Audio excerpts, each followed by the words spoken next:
Light you just up and let it start. I'm glad of leaving. Take my trouble, always with a smile. Just because my color's shading, that's a difference maybe. That's why they call me shy.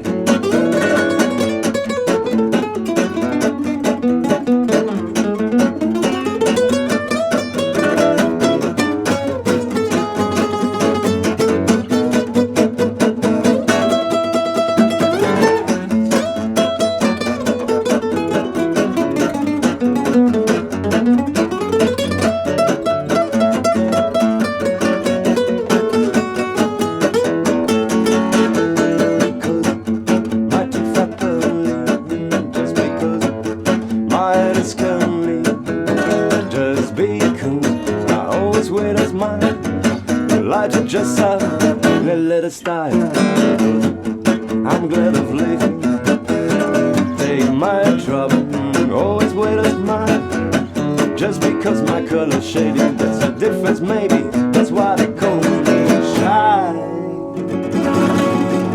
Yeah, Nico Iaia. Hi everybody. Today we are with my great friend, incredible guitarist and singer, Nico Iaia. Too kind. Nice. Way too kind. We haven't prepared anything, by the way.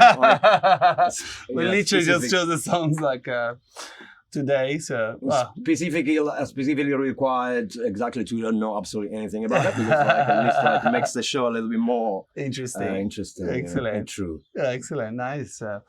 Nico, tell me about this song. Why do you like this song? So, honestly, it's swing, gypsy jazz, a song which is like, probably like we don't really play much, and then the actual meaning of the song is so beautiful, that's it's like happy, and you don't really like listen, or like we don't have opportunity actually to see that many like male boys and around like playing swing and playing gypsy jazz, which is so like true, right? So which is like, that's why I picked this song. Yeah, and awesome. It was like this highlight between a couple. I was like, this one is like happy, and especially right now in the moment, so it's like we need to be a little bit more concerned about our mood and our happiness. Absolutely, send some positive energy out there. Absolutely. That's awesome. Helps, nice. helps. So tell me your journey, like music-wise, like was it the guitar first or was it the voice first? I've always been a voice. Oh yeah? Yeah, it's always been a voice. Actually, it's been a voice with the guitar. Okay, It's been a voice with the guitar. I was almost like two. No. It's always been a voice and the guitar. Essentially, like, the guitar has always been around because my father was a guitar player. I was like a classical guitar player. But hold on a second. Was just not really classical, not a classical guitar player. It was more like he had a classical guitar, cool. Which is different. He used to play. Like just again, just like to probably to sing, that's why the only. Because he's a singer as well, right? Yeah, he still sings. Like, he's a tenor, right? Like, really good and he's got a band and everything still, right? Yeah, he doesn't smoke. He's like actually really, really good. Awesome. And so like I always had this guitar like around the house, like, and used to like so I always got used to like to the nylon strings. And I remember when I was like really little. I reckon I would be like 6 or 7 years old. There was like. Always had this classical guitar, and really do much like during like the hot summer day down there in South Philly. Yeah. So you end up always like or go out or essentially stay at the age like you don't go out at the age. You stay like home like by yourself or with your parents, or try to find something to do. I always found really fascinating and really intriguing, the sound and the clear and the pure and the silent. So I picturing it right now, just because we're talking about moments where like, had like got a guitar, classical guitar, and the sound and the silent, summery, South Italian nights. They were like absolutely insanely like calm and and balmy and warm and I got these memories of like the resonance of the classic, the strings that just like took me. So every time I was like pretty much like studying by myself guitar and singing, of course, because I always loved singing. Nice. And always in Italian, of course, until think it would be. I think I decided to actually. There was one point where I decided like, okay, it's time now to just learn something in English, which was like would be like something like this thing to do. Cool. And but so like between our friends and there's this. No, saying like this thing that you, when you're young, you got like into this famous kind of TV show, like the Italian Idol kind of stuff. I try as you know, like I tried to hide it for very long. And, we like been searching on YouTube trying to find videos and stuff. You can't find it. When was that? Like in was it 2000s or like 90s or 21 now. How old are you? A long time ago, like considering that we can't find anything because essentially like we don't. So is it like before social media? I guess social media, absolutely. Showing your age, aren't you? 23. No, I was like mainly. What was it like a mistake? Putting this way, not a mistake. It was I love that story. Yeah, please, Steve. It was like beautiful, like just end up as a beautiful experience for myself. But everything started like as a pure coincidence. So I was working in radio at the moment. I was like, and I used to taking care of this program. It was like a late night show where like I used to play tunes. Always I like this sort of like, I guess from a personal point of view, of course, like we probably do, a good sense of like, I quite like music and a good music. Of course, everybody likes his own good music. So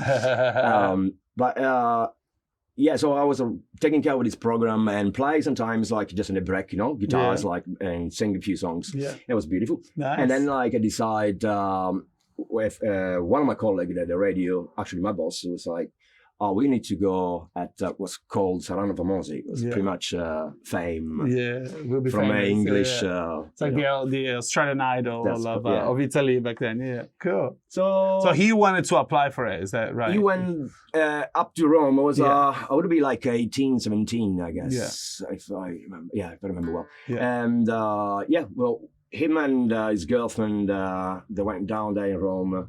Would it be like the show was absolutely insanely popular?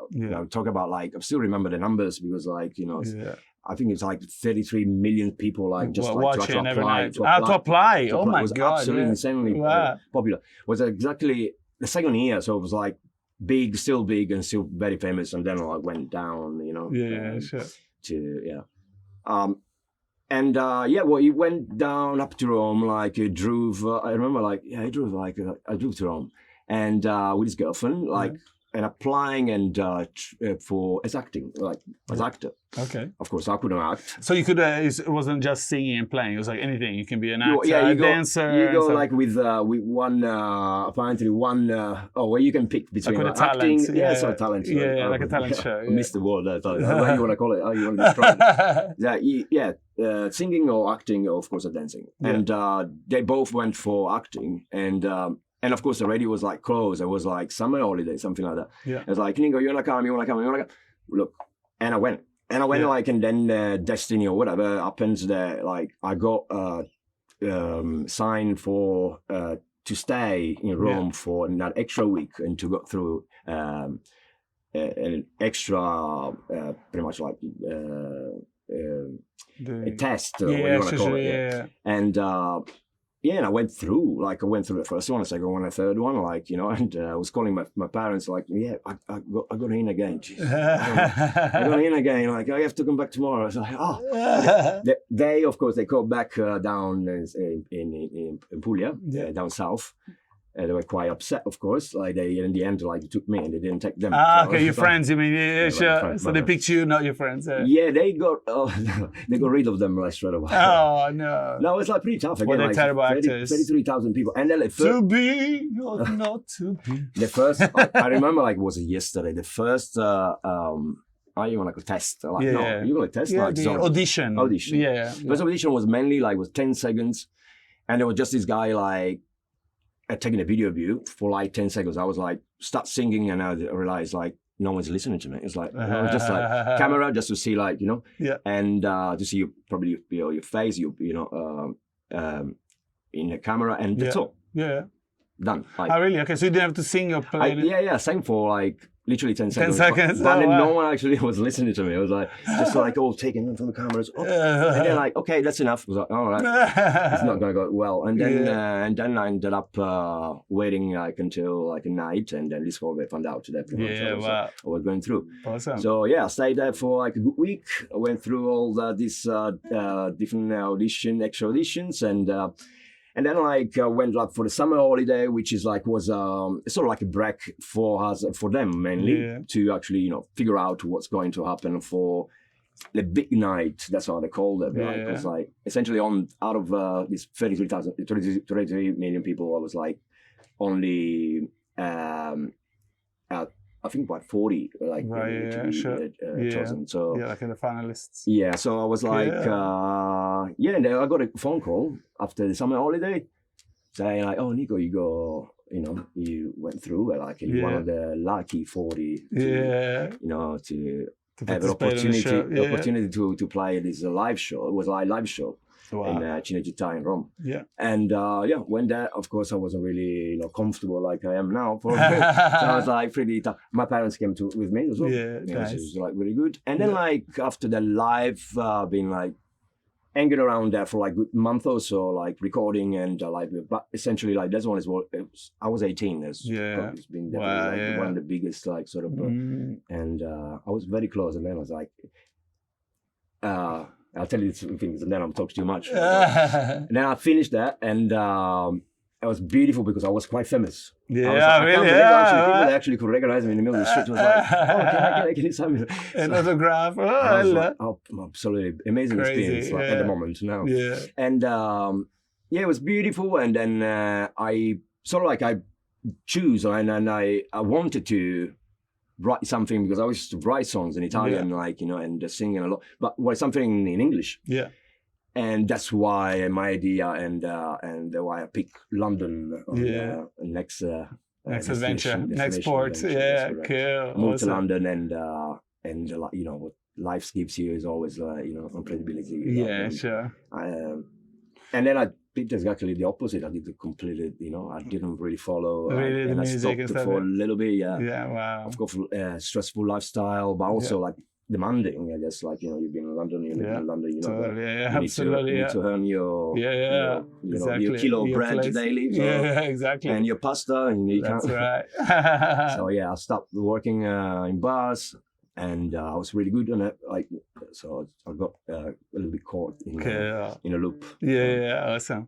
Well, I met you in a bar as well, here in Brisbane, right? You started this amazing tequila bar.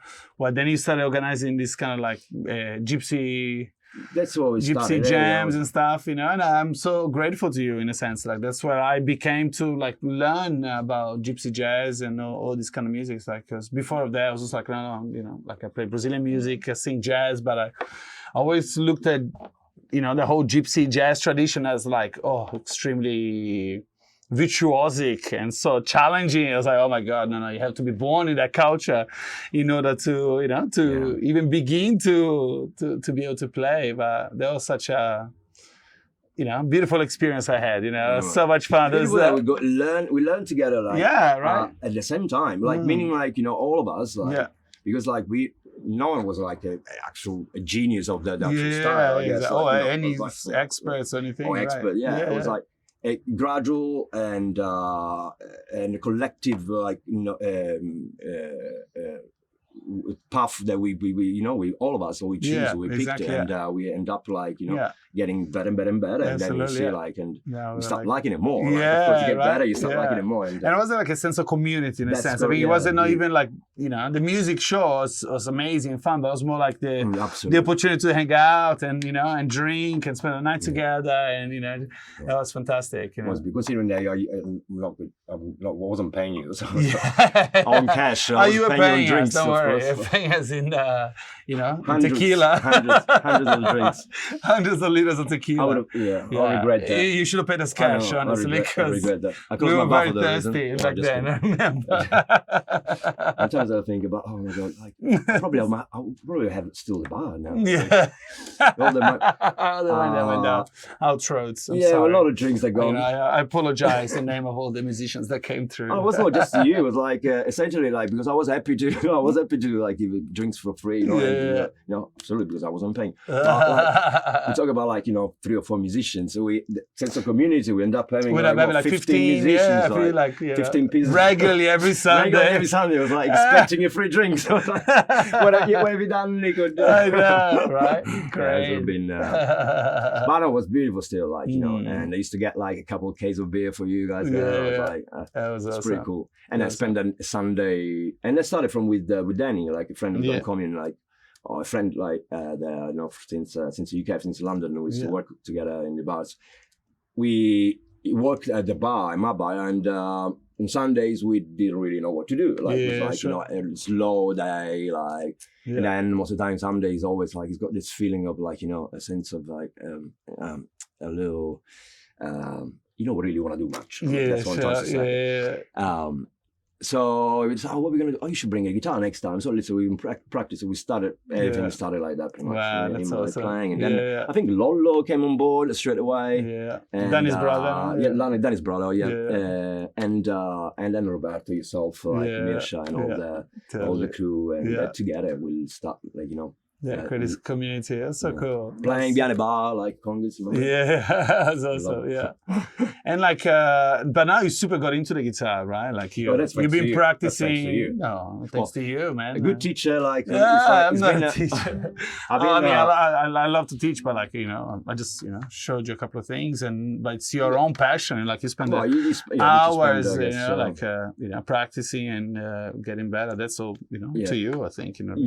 No, that's for sure. Like. You need, of course, like if you like a little bit like, you know, education, like about from your parents, from your family, I guess, like a good sense of understanding how the things that they're about to go is so important. It's crucial, you know, to educate, like, you know, in this case, a musician to just like prepare his path in the best ways. Again, like trying to, of course, to avoid any sort of like mistakes or any sort of like small little things that can change his mood, that can change his idea of what he's, you know, what he's doing, what he's about to do. So like that's why I'm thanking you, because like you put me in the path of like, okay, that has to be done. It has to be done like that. Don't do it like that.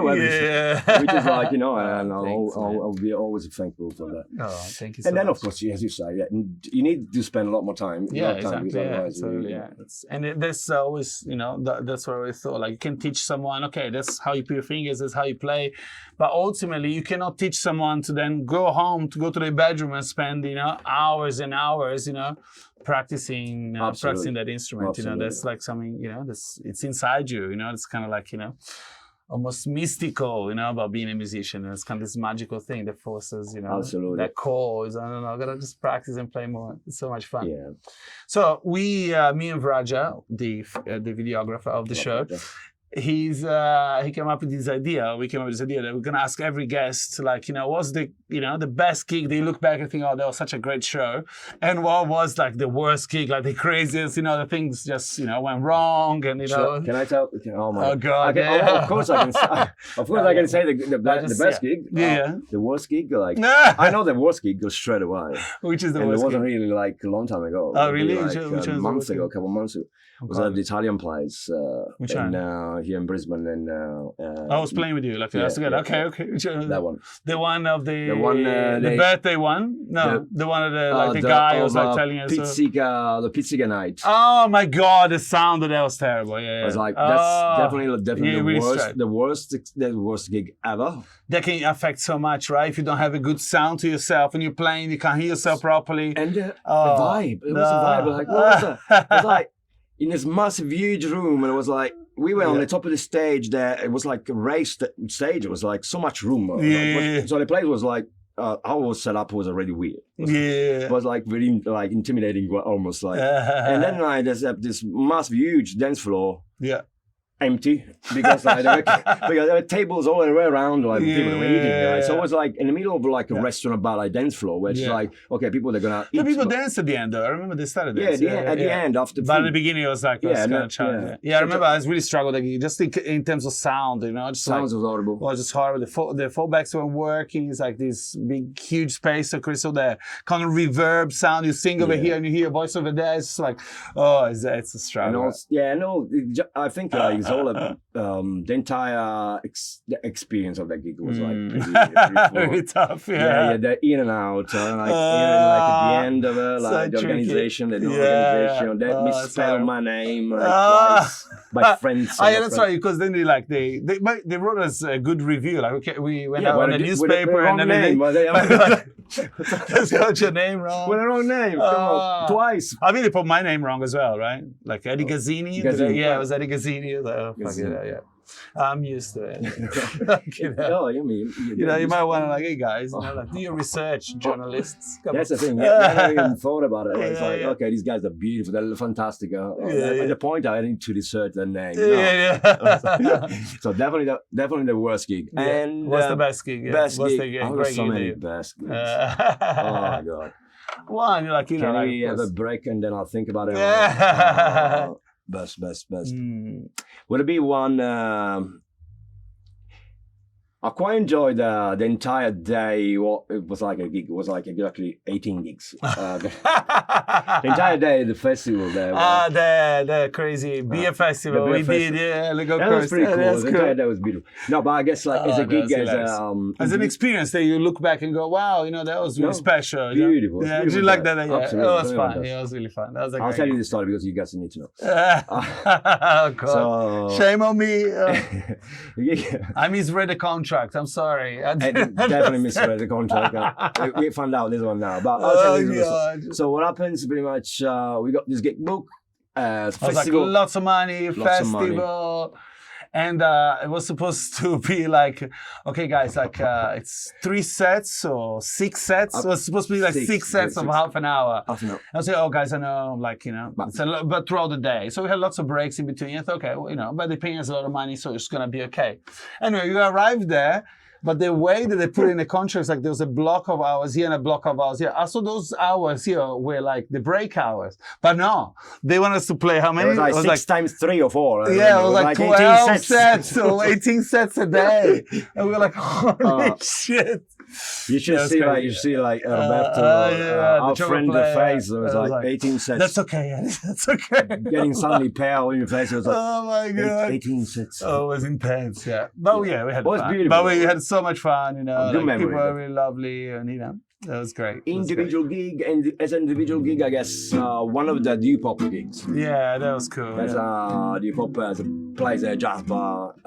In the Brisbane City. They closed down, but we used to have like a regular show there, right? Once a month with a special guest. It was really fun. Yeah, some great nights there. Sure, I'll pick one of those nights because like it's always been a quite good appreciation. Yeah, like beautiful audience, nice show.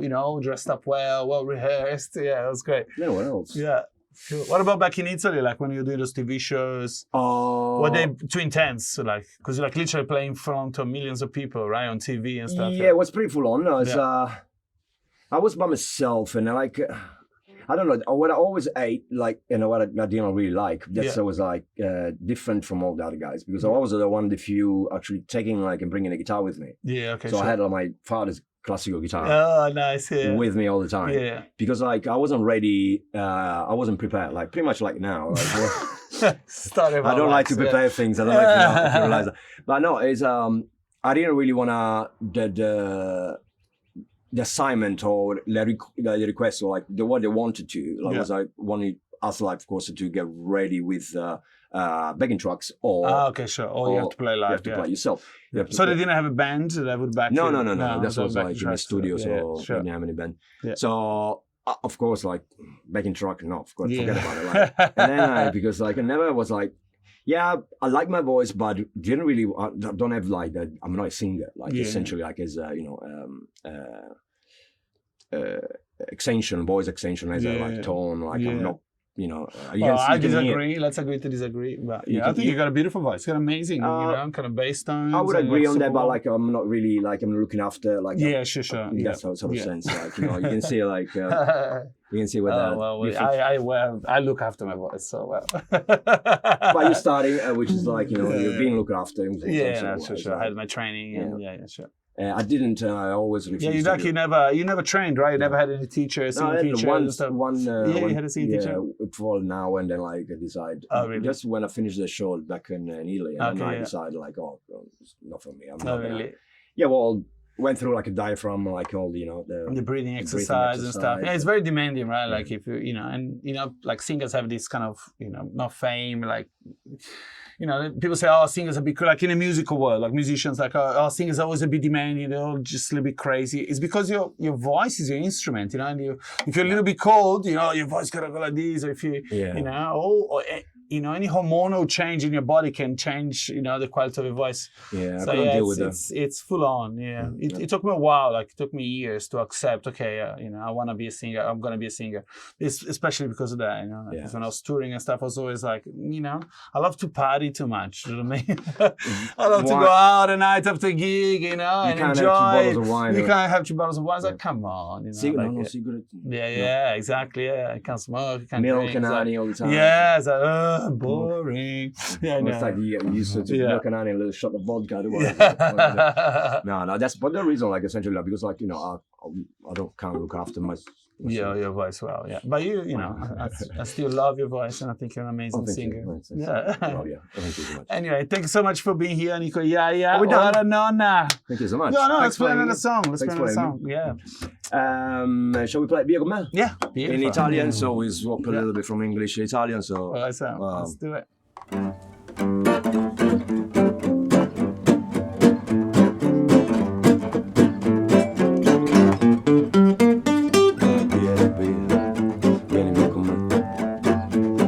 Ti lega a questi luoghi, neanche più che sfiori azzurri.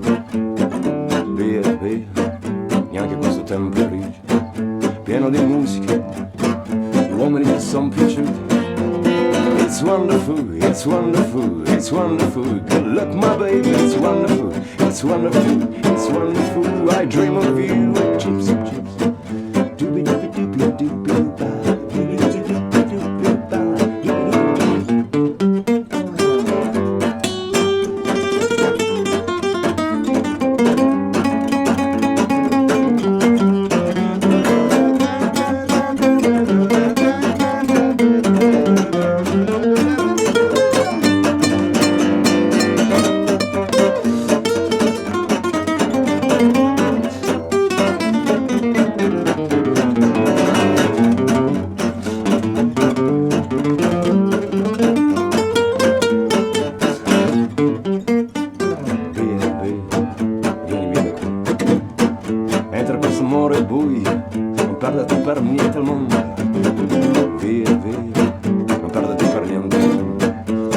D'arte varie di un innamorato di te.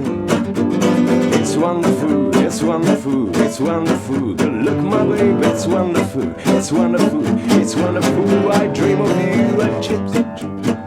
Doobie doobie doobie doobie doobie doobie doobie doobie doobie doobie doobie doobie doobie. Vieni via da qui.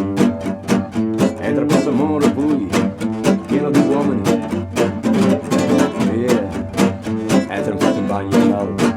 C'è una accappatoia azzurra, un fiore per un mondo freddo. It's wonderful, it's wonderful, it's wonderful. Look, my baby, it's wonderful, it's wonderful, it's wonderful.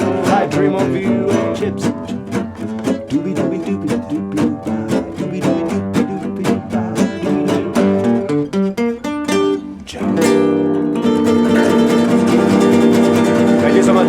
Thanks for having me. Thank you, Nico Iaia. Thanks for having me. Thank you so much. Thanks, Raja. Thank you, Raja. So, did you guys like it? If you really liked it, please don't forget to subscribe, give it a like, and if you really like it, you want to support us, don't forget to go to the link down below and go to our Patreon account where you can help us keep going. Thank you so much.